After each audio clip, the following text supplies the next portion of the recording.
Capital punishment has become one of the biggest controversial issues in today's society. You're either for it or against it.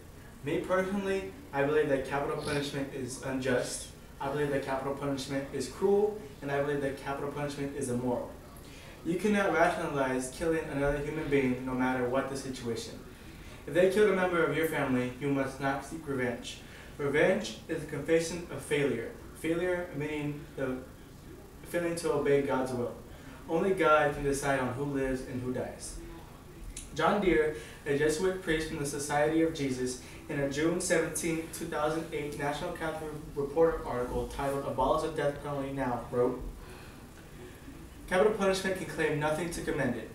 It will not bring healing or justice or restitution. It offers no hope for a nonviolent society. It reinforces the heart-rending cycle of violence. It lays the burden of death as social purpose ever greater sway. More capital punishment is frightened with inconsistencies. Behind it lies an illogical maxim: we kill those who kill to show that killing is wrong. If we really believed that killing was wrong, the state would set an example. Official killing would be banished. I see this to be true. The death penalty just brings more violence to an already violent world. The death penalty does not bring back the victims of violence. It just makes all of us killers. The death penalty does not deter crime at all. If anything, it makes the crime rate higher. Retaliation after retaliation is what the death penalty would bring. The death penalty is immoral. It is cruel and unusual. It goes against the 8th Amendment, which reads this: excessive bail shall not be required, nor excessive fines imposed, nor cruel and unusual punishments inflicted. The death penalty is also very expensive. The death penalty is much more expensive than life without parole because the Constitution requires a long and complex judicial process for capital cases. This process is needed in order to ensure that innocent men and women are not executed for crimes they did not commit.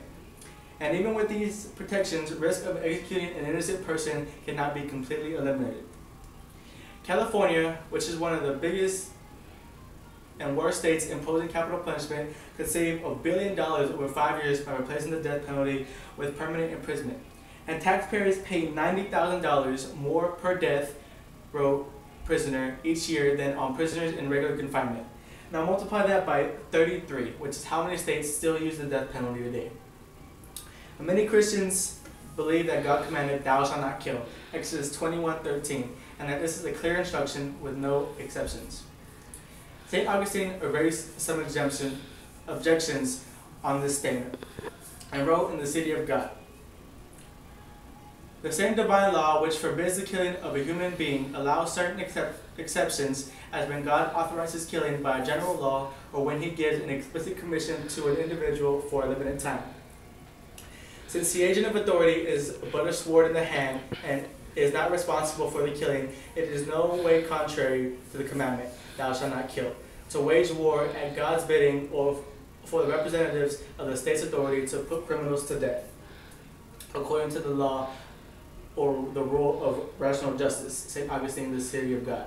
This statement simply means that God only has the authority to decide on whether who lives and who dies.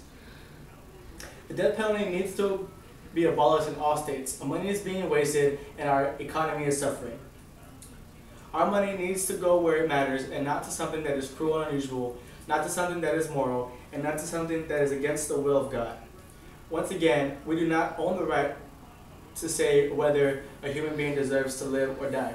So if you agree to kill somebody using the death penalty, you just killed a life. Does that make you better than that person who was convicted? Capital punishment is wrong, and capital punishment should not be allowed.